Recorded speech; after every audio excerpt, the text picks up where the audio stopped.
So last time, if you remember, this was looking at the intersections created by surfaces and, well, the intersections of particular surfaces with the coordinate planes or planes parallel to the coordinate planes. All right. We ended by looking at cross sections.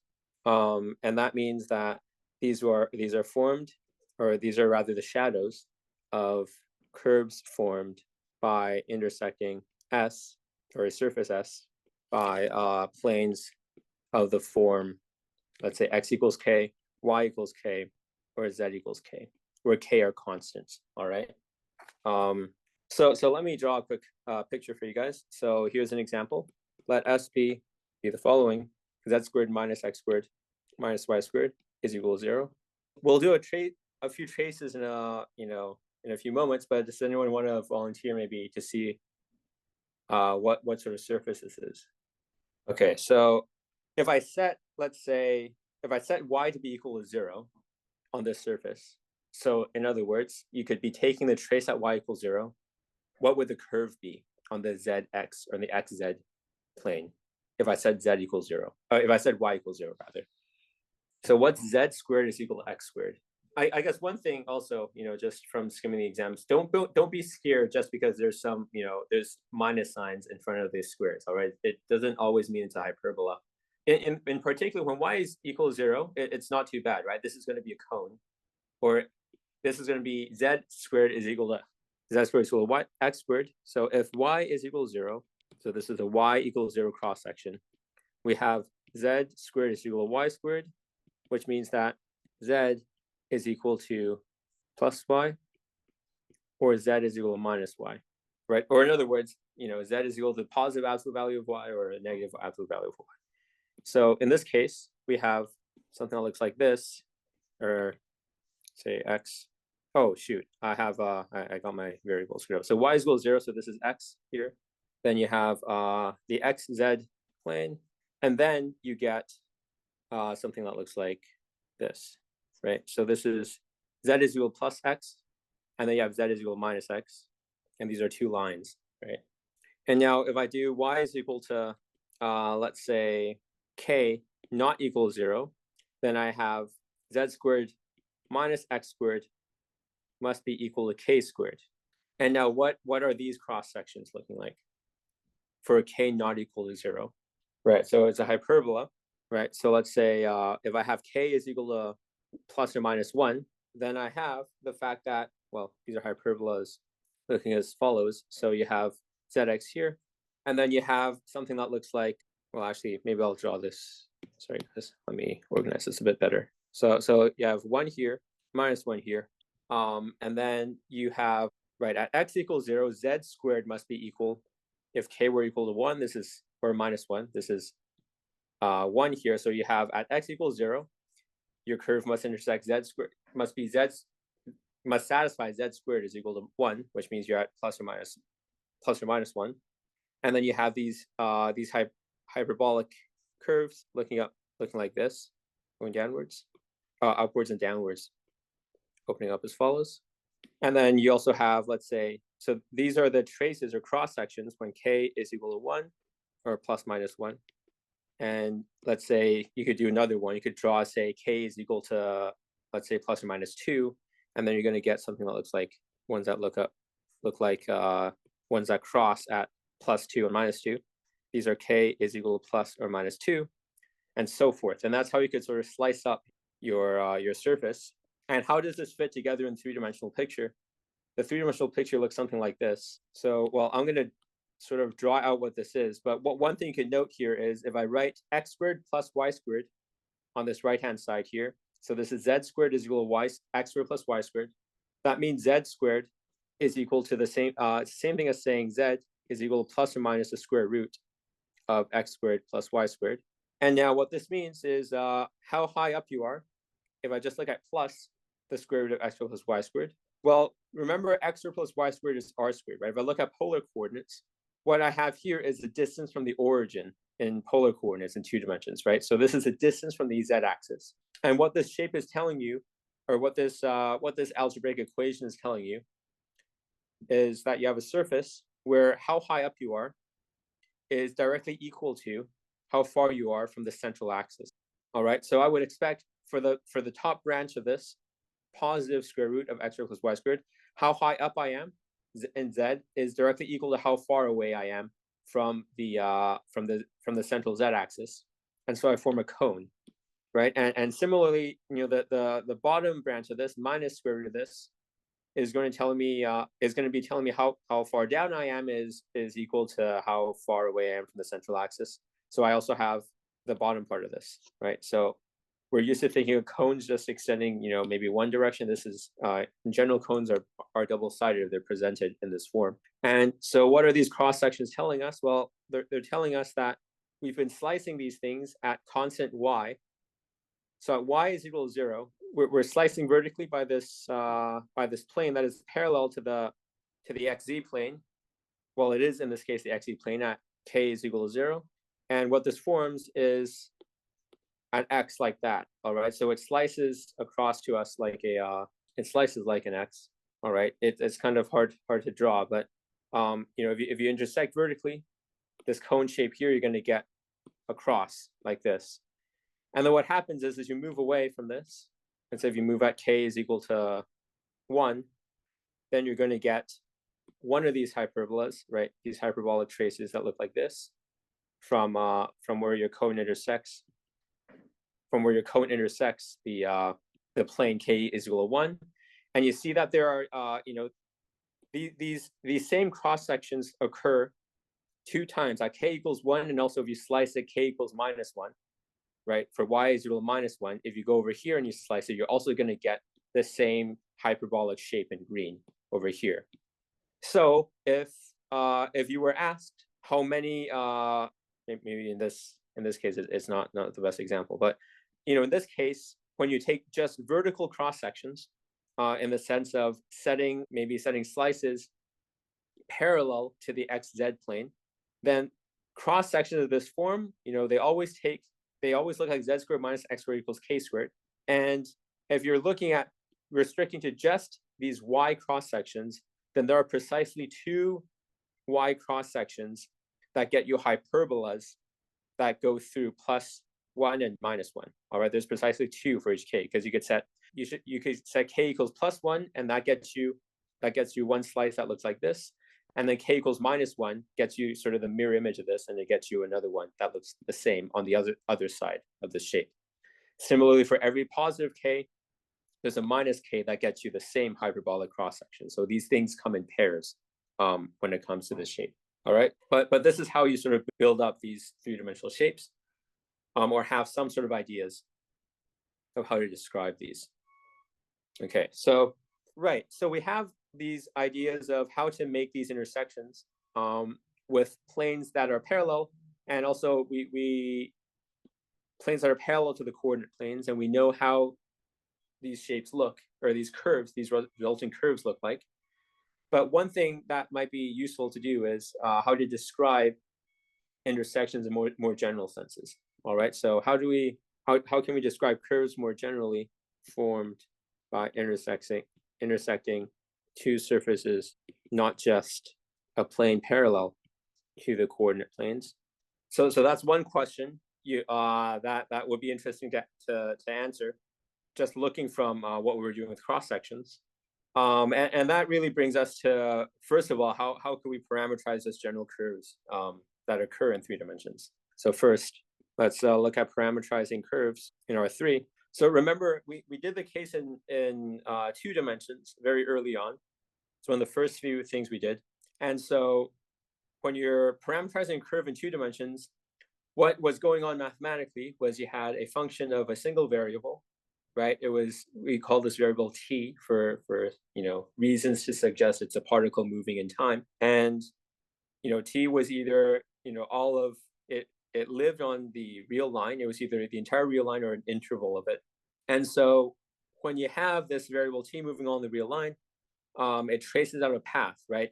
And in the mathematical formulation, the parameterization in 2 dimensions was a map from 1 dimension into 2 dimensions, right? So in our 2 parameterizations, x of t, y of t, let's say, were functions from R, or an interval, to R2.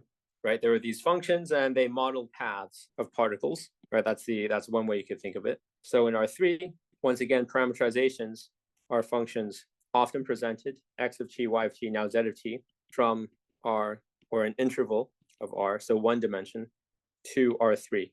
And these model similar things, all right? So what's happening here is you either have, let's say here's an interval from A to B in R, and then maybe you have a parameterization. Let's call it gamma of t, and this is just x of t, y of t, z of t, right? Where t lives anywhere here, and this traces out something in 3 dimensions, right? So, all right, here's your curve gamma of t. Maybe this is the point gamma of t. Then maybe gamma of A starts here, gamma of B starts here, and you travel in a certain direction, right? So these are what parameterizations are. And now what you have is, well, similar operations to two-dimensional parameterizations. Everything you know about functions carry over to these component functions here. That means that when you're asked to take the limit of a parameterization, you could look at the limiting behavior of each of these functions separately. If a parameterization you say is continuous, if each of these functions inside are continuous as functions of one variable to one variable, they're differentiable if the parameterization is differentiable, if each of the component functions are differentiable, and so forth. All right. So all this terminology we've had for single variable functions carry over to parameterizations. Okay. So let's see, have an example, but before we go on, remark. So your textbook distinguishes these things called space curves, which is what we call parameterizations, and vector functions, all right? So the text sometimes distinguishes what we call, so it distinguishes between the parameterization, which we have here, which is x of t, y of t, z of t, and vector functions. That's called r of t is angle bracket x of t, y of t, z of t. All right, so our policy in this class is we're going to use these somewhat interchangeably, in the sense that when you see something like this is really just the same thing as a parameterization here.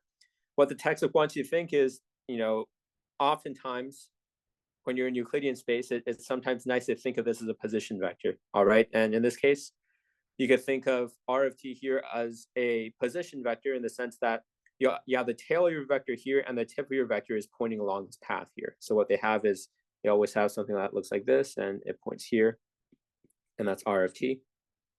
And that just traces along your parameterization. I won't be using this terminology too much, but just be aware that your WebAssign in your textbook sometimes uses it. But whenever you see something like this, it's the same thing as what we call parameterized curves or space curves in the textbook.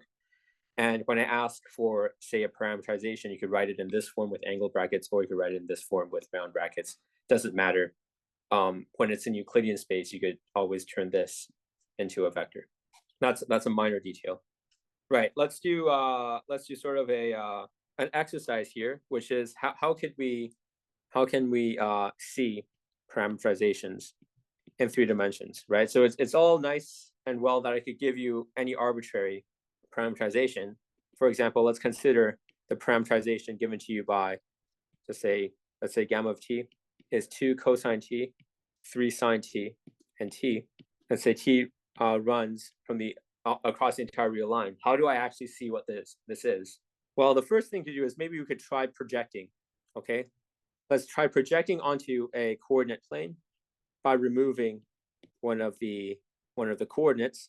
And what I mean here, visually speaking, is if I have a curve that looks like this, let's say I remove the z coordinate to this. Let's say I just cover up, this is, as it turns out, this curve is not what this curve is, but because I want to draw this curve accurately later, let's just look at this curve. Suppose you had a parameterization for this curve that looked like this. I could cover up what z is. So let's completely disregard what the t that occurs in the z component. And what that's doing is, in essence, I'm looking just at the behavior in x and y. All right. And if I completely ignore what's happening in z and just look at what's happening x and y, what's really happening here is I'm pretending z doesn't exist. I'm shining a light down from above here. There's a piece of wire that maybe is traced out with this turquoise curve here. And I'm shining a piece of light down here. And this is casting some sort of shadow on the xy plane. And that's exactly what these two components are telling you here. All right, if I remove what z is completely, just ignore what this is, and just look at the x and y behavior, then what I'm doing is I'm in essence removing the z-axis. I'm shining a light down here and projecting every point on my three-dimensional curve into two dimensions. I'm looking at what the shadow looks like. Similarly, that's what we're going to do here, just because it looks like, cosine and sine, we could do something with that in x and y. So it seems like it's a viable option to first look at this sort of shadow here before putting z back in the equation. But let's say I had 2 cos t and 3 sine t here, then maybe the interesting things were in the x, z coordinates, in which case I would remove my dependence on y temporarily by ignoring what's happening in the y direction. I could shine a light down from the positive y direction and look at the projection of this on this wall, this xz plane. All right, so that's what I mean by doing these projections onto coordinate planes. In essence, you're taking the shadow of this three-dimensional object and reducing it to two-dimensional to see if we could have any intuition on that. So in this case, if we look at the xy projection by ignoring z, we have x of t, y of t is equal to 2 cos t, 3 sine t. All right, so this is almost close to what we know, right? So what does this remind you of? This equation here, x of t is 2 cos t and y of t is 3 sine t. Right, so it's very close to a circle, and it's exactly an ellipse. And an ellipse is basically a squashed down circle. So how might we see this? Well, what you really want is, the nice thing about a circle is we knew if this was also 3, it's a radius 3 circle, because when you square x squared and when you square y squared, because cos squared t and sine squared t add up to 1, then it all works out fine. In this case, it's not quite true. But what do we have is, observe, let's say x of t over 2 squared plus y of t over 3 squared is equal to 1. So the shadow x of t, y of t satisfies the equation x squared over 4 plus y squared over 9 is equal to 1 on the xy plane. And what is this now? Let's sketch this out on the xy plane. How could you tell this is an ellipse? Well, let's look at the intercepts.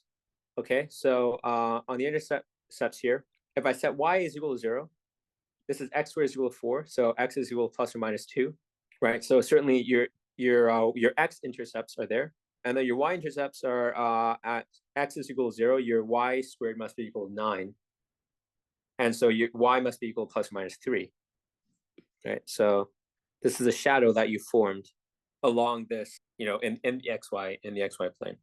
So let's continue. So this is the xy plane, and so what we have here is when you're projecting whatever this mystery curve is in this plane here, it casts a shadow down here, and it's actually just a football shape, right? It's an ellipse down in the xy plane, and so this kind of helps you put together what this shape is.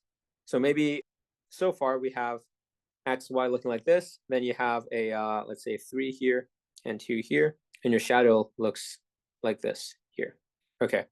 Now let's try to take a slightly different shadow of this. Now on, let's say, the xz plane, we have the following. We have x of t, z of t is equal to 2 cos t, t. So now what we have here is, if you tilt your head a little, this isn't the way we're used to seeing it, right? We are often used to seeing, let's say, maybe t is here in x and then z is 2 cos t, then this is basically 2 cosine x, right?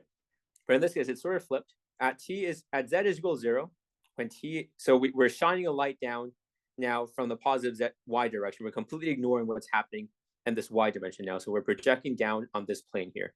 And at t is equal to 0, z is equal to 0, x is equal to 2 cos t. Now, what's 2 cos t at t equals 0? Right, so it's at 2. And remember, the intercept of x here is 2. So you start here, and then you sort of have this. Let's see if I could draw this plane. So let's isolate now this x, y dimension here, right? And so you have something that looks like this. Draw the sine curve or the cos curve correctly here in this perspective, but you hopefully see this, right? This is the graph where, z now is your, this dimension, and here's your x dimension, 2 cos t, and here's a cos curve that looks like this. So whatever curve you're shining, you're shining a light onto from this direction, it's casting a shadow like this on the x and z dimension, and you're always when you're shining light from above, you're always casting this ellipse. And now with this, you could also do the same perspective here with the remaining projection. What am I missing? I'm missing the YZ projection. Right? On the YZ plane, you could also just do Y and Z here. You're going to get T and Z and 3 sine T and Y. So you're going to get a curve that looks like this, right? Snaking around Y.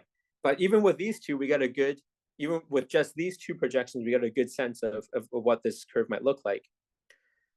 First of all, if I don't even look at this, just this XY projection now, but I look at this full curve, this entire curve in 3 dimensions always satisfies the equation x squared over 4 plus y squared over 9 is equal to 1, right? I just plug the x in here, y in here, completely ignore the z, and it still satisfies this equation.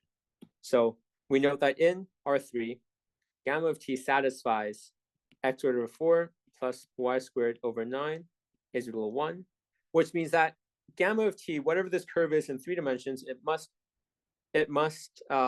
live on the surface. And the surface is a cylinder, right? We have this ellipse here that is this in 2 dimensions, and there's absolutely no appearance or reference to what z is in this equation. And so what we have here is whatever our curve is, it must live on this elliptical cylinder, this surface here that I've dotted out in gray. So I have a curve, gamma of t.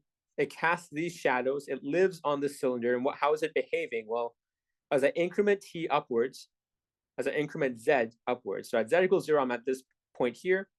As I go upwards here, I'm spiraling around on the surface of this helix of the cylinder here. Right? As t increases, this decreases, right, until t hits pi over 2, and then x completely disappears, and I'm at y is equal to 3 here. And then I go forth, right? So this goes like this, and then I spiral around.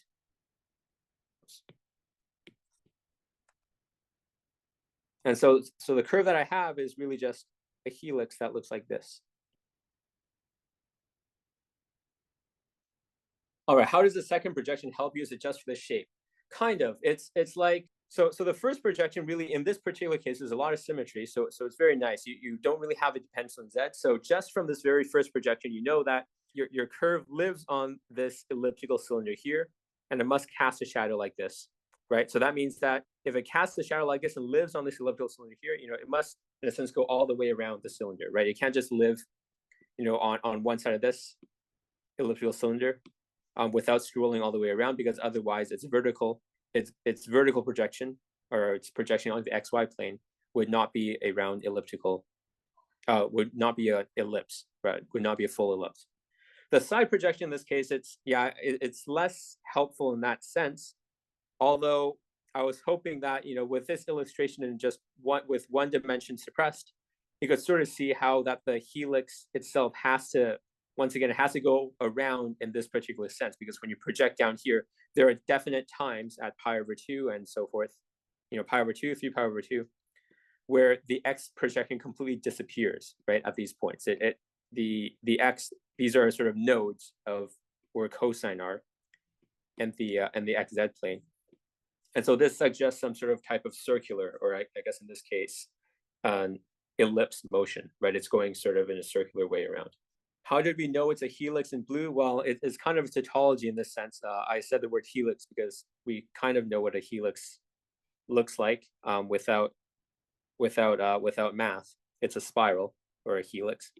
I guess those are technically different things, but visually they're a spirally shape.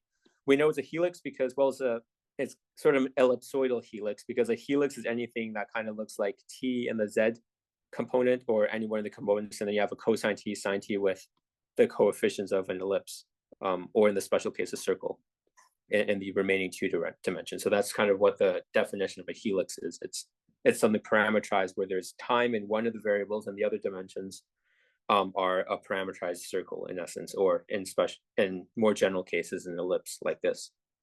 And that gets you sort of a helical shape. And yeah, it's kind of like a spring. And yeah, so we're traversing the surface of this cylinder, this elliptical cylinder, as a spiral upwards. That's true. And actually, I shouldn't start here. Actually, it goes downwards as well, right?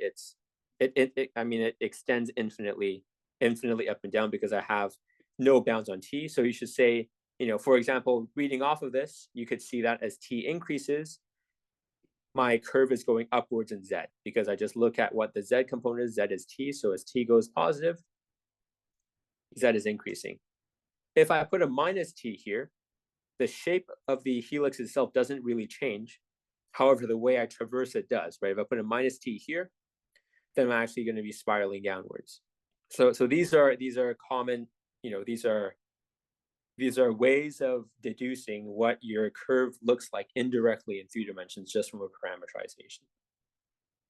Let me present to you another example. This one, a much more complicated one that we actually won't be able to draw out at all. You could probably graph this out with some software, but let's see all the geometric aspects of this curve that we could deduce just by looking at its parametrization. All right, so let me write this down here. Let's say gamma of t is natural log t plus 1.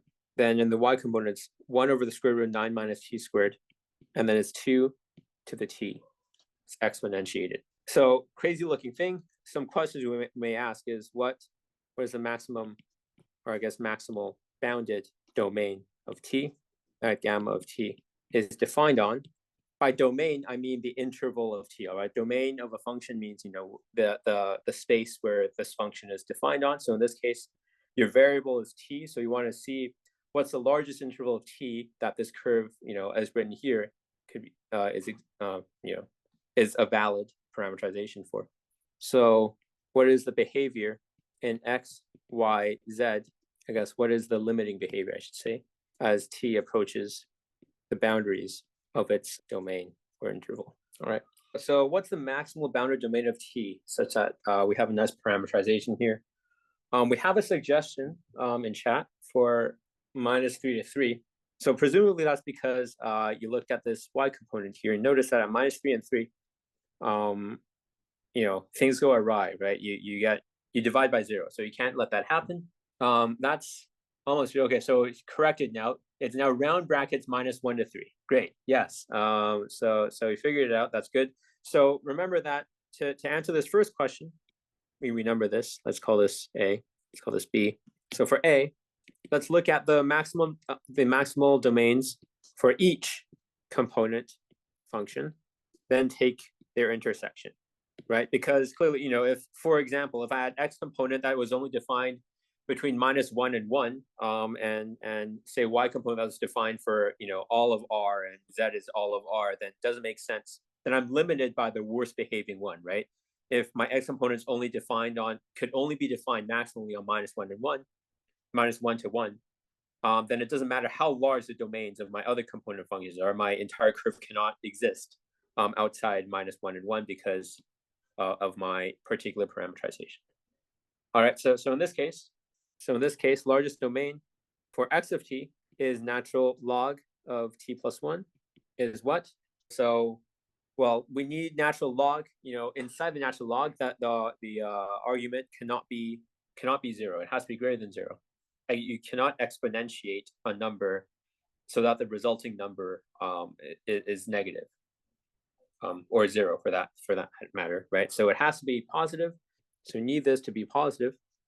So this means that its t is greater than 1, or I guess t is strictly greater than -1 to infinity. So that's the largest domain for x of t. And now let's look at the same thing for y of t. So now y of t is 1 over square root of 9 minus t squared. And this was the first thing that was noted. It's strictly between -3 and 3. Note that it cannot be less than or equal to -3 either, because or achieve 3, because as soon as t is equal to -3 or 3, the bottom, the denominator disappears and you're in big trouble. So you must be strictly in between -3 and 3. And 2 of t is not an issue, right? So the largest domain for z of t is a non-issue. It's all of R. It's between -infinity and infinity. Okay, so largest domain of x of t, y of t, or of gamma t rather, is between, well, it's the intersections. The lowest t could be is -1 because that's the smallest. That's the largest. I guess, when of the negatives. So the lowest bound of t is has to be -1, and then the upper bound is going to be 3. All right, because that's the smallest upper bound there is. Okay, so now what is the limiting behavior in x, y, z as t approaches the boundaries? So let's take a look at this. So in general, the limit as t goes to any number, all right, let's call it t star, let's say, of gamma of t is the same thing as just moving the limit inside each of your components. It's the same thing as taking the limit as of your function x of t, your limit of your function y of t, and your limit z of t. All right, so let's now take a look. So let's say as t goes to -1, what happens? X of t goes to, right, goes to minus, diverges to minus infinity. As your argument inside natural log decreases to 0, your value of natural log is going to get more and more negative. Now, y of t goes to something nice, right? So y of t, so where do y of t and z of t go to? Okay, so Rio's question, no, this is t star is any number. It doesn't, I'm not prescribing that this has to be the boundary or not. It's just when you're taking the limit to any, t star could be in the interval or not. It's just, you just apply the component wise. Okay, so let's take a look at what y of t and z of t have to go to. So what's y of t as t goes to -1? All right, so -1 squared. So that's 9 minus 1. So you got 1 over square root 8, and then it's you're at -1. Then t 2 to the t, 2 to the -1. That's 1 over 2. So absolutely nothing interesting happens in y and z. All right. So when you shine your light on your curve, on whatever this curve is, its projection onto y and z, right? The shadow, it behaves very nicely. It's not going to infinity or anything like that. It's a very nice looking shadow on the y-z plane for t goes to -1 at the very least. Okay, so now what happens as t goes to 3? What are the limits x of t, y of t, and z of t? Oh, it's not 1 over square root 2. Sorry, guys, it's 1 over 8. 1 over root 8. Right, so we have log 2, or natural log 2, does not exist in 8. Okay, great. So x of 2 is, x of t is natural log 2, or rather natural log 4, right? Wait, is this t plus 1? Right, so it's 3. Yeah, so it should be natural log 4, is that not? Oh, that's right. Yeah, okay. So y of t now goes to, does not exist. Yeah, that's technically right. Although in this case, we're actually going to do, technically when this happened in one variable, this is either, this is diverges. But in this particular case, we want to see something geometric happening. So y of t, does it go to plus or minus infinity in this case? Right, so it should be plus infinity because, I mean, this quantity here is always positive. So it's just larger and larger, right? So in this case, we'll just put a plus infinity here. And z of t, it's just 8 again. Great. So what do we see in this case? Well, in this case, we see that we don't quite know what our curve looks like at all, right? It seems very complicated, but we could get a sense of its behavior here in what follows. So in what dimension is this curve bounded? Well, we see that when we just look at z, if we look at the behavior in z, absolutely nothing happens and nothing bad happens to z as t approaches these boundaries, right? So first of all, when t is inside -1 and 3, everything's fine, right? Every part of this curve, x of t, y of t, z of t, between -1 and 3, everything's finite, right? So they're all very nice. But furthermore, if we just look at z, when t is at -1 or when t is at 3, z just goes to 1/2 or 8. And in fact, so 2 to the t, so this is between 1/2 and 8. And as t goes from -1 to 3, z of t strictly increases from -1 to 8, from 1/2 to 8 rather. So in essence, I could isolate my z dimension where the curve exists between plus 1/2 and let's say 8 here, right? So whatever, so this is z is equal to 8 and z is equal to 1/2 is down here. My curve is always between these two z planes. And in fact, it goes from the red plane to the orange plane, right? Roughly speaking, it gets close. It starts off close to z. Z is equal to plus 1/2 when t is -1 when t is -1, as t increases from -1 to 3, it gets closer and closer to the z is equal to 8 plane. All right, so whatever my curve is, it's always in between this and the vertical direction, z, from what I'm reading off here. Now, where I start off at t is equal to -1, x of t is way off. As t goes to -1, it's way off in this dimension, in minus infinity. X gets very, very negative at first. And then where I end up, as t goes to 3, x of t goes to natural log 4. Let's say if x is equal to natural log of 4 here. So what I'm saying is gamma of t ends up very close to the plane x is equal to, ends up very close to the plane x is equal to natural log of 4. And looking at y of t now in this dimension, I start off at y is equal to 1 over square root 8, so which is somewhere here. And so I end up at y equals plus infinity, so I shoot off over here somewhere. So overall, I have some curve that looks, it starts off in the distance here, starts off in the distance here, right? It starts off at some distance here. Imagine at time is at -1, then it's at y is equal to 1 over square root 8, but it's not actually that. It never reaches that. So it starts off here. It's always confined between z is equal to plus 1/2 and z is equal to -8. So it starts off in the distance, maybe here, and then it slowly comes up, and then it escapes to plus infinity in the y direction here, while asymptoting towards this gray plane off here. All right, and it goes from this. I guess I didn't really draw this right. It starts off close to this vertically, starts off close to this red plane here, and then ends up vertically close to this orange plane here. I think there's absolutely no way of me actually getting this drawing right, but I don't know, best I could do. So this is kind of how you could predict the behavior of what this curve looks like. Even though you can't graph it, you could confine it to little boxes like this, all right, by looking at what the asymptotes are in time.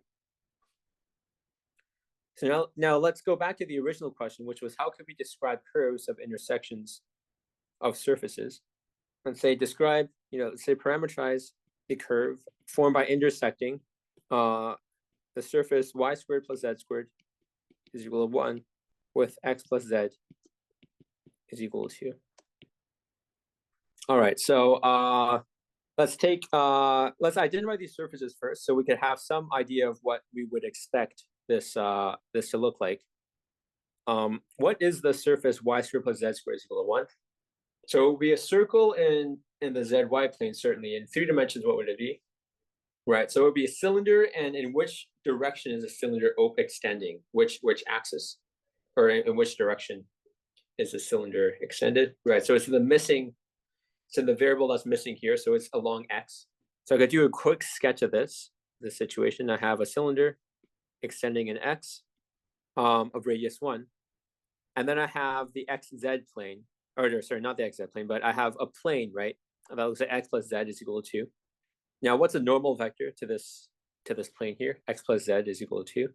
Or I guess even easier, maybe you could look at this as a plane that's also a cylinder, right? It's extending the graph z is equal to 2 minus x along y, right? So z is equal to 2 minus x looks something like this, right? On the zx plane, that's what z equals 2 minus x is. It's a line that with negative slope that looks like this. And you're extending this in the y direction, right? So you're sort of slicing this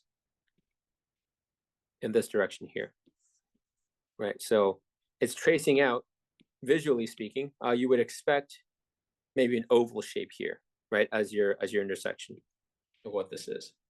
Okay, so this should be the intersection of a circular cylinder and a plane.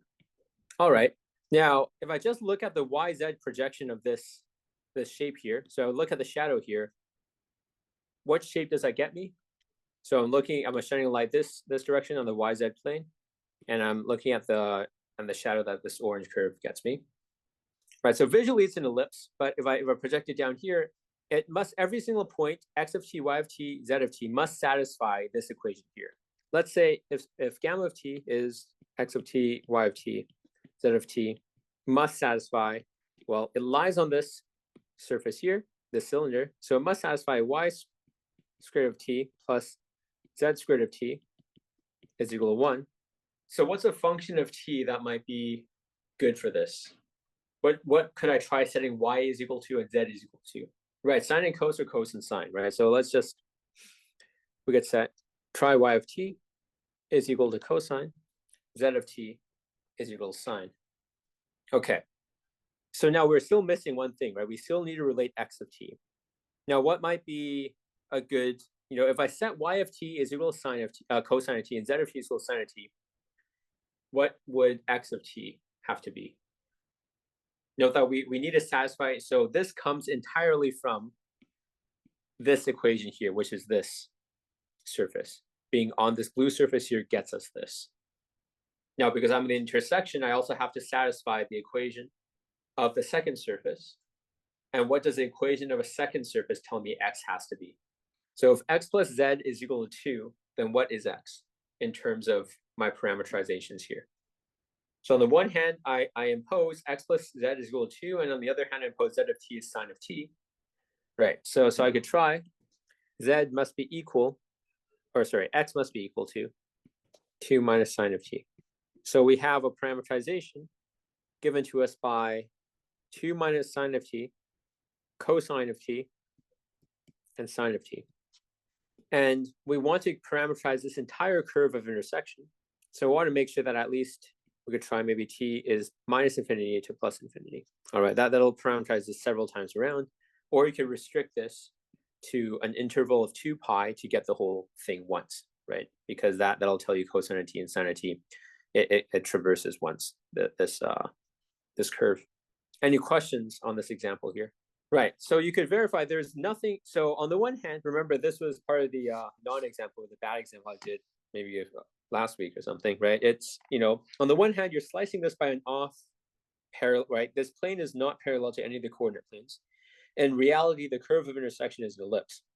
But on the other hand, when you shine a light on this ellipse in the YZ plane, its sort of distortion completely changes, right? When you shine the shadow of this ellipse on y and z is actually just a unit circle. It's just cosine t and sine of t, right? And you could verify this. I mean, there is no coefficient in front of cosine t and sine of t because y and z of this curve must satisfy this equation, must satisfy both these equations for that matter. But for this equation, you must check cosine squared t and sine squared t. They both add up to 1. So there is, the coefficient here is 1. Any other coefficient, and you wouldn't satisfy this equation.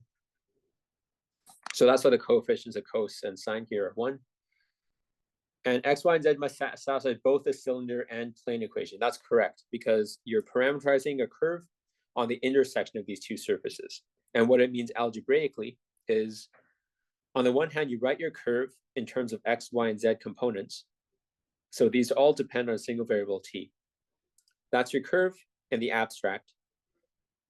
And what makes this curve special is it's on the intersection of both these surfaces defined algebraically, which means that x, y, and z components themselves must satisfy both of these algebraic equations to be a portion of both of these surfaces.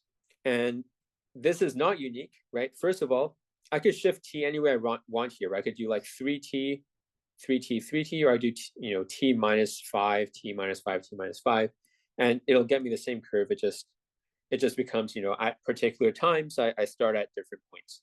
But because this question is general enough for me for just any parameterization of this entire orange intersection here, I could, I choose any one. This happens to be one particular parameterization I could choose. And it also traverses this curve infinitely many times, right? Because t goes from minus infinity to infinity.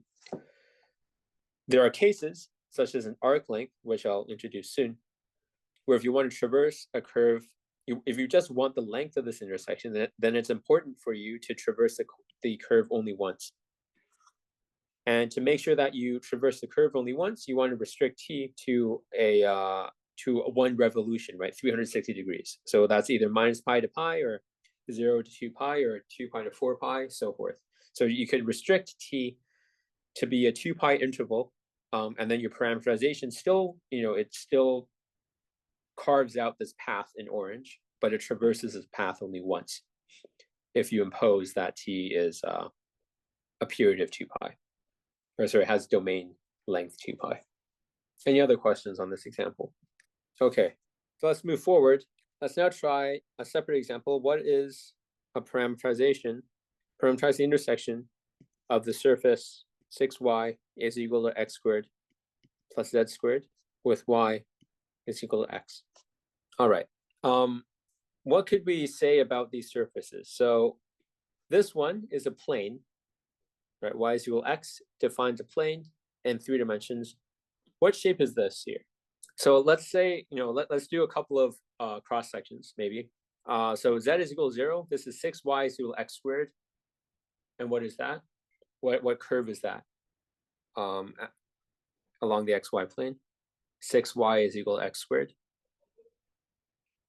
Right, so that's a parabola. If I set x equals 0, 6y plus z squared is also a parabola. So you have at least 2 cross sections that are parabolas. If I set y to be, say, a constant, let's say a positive constant, right? If it's negative, there are no solutions to this. If y is like, say, 1, this is x squared plus z squared is equal to 6. And what is that? That's a circle. And so you have a surface whose y cross sections are circles, extending for y that is positive.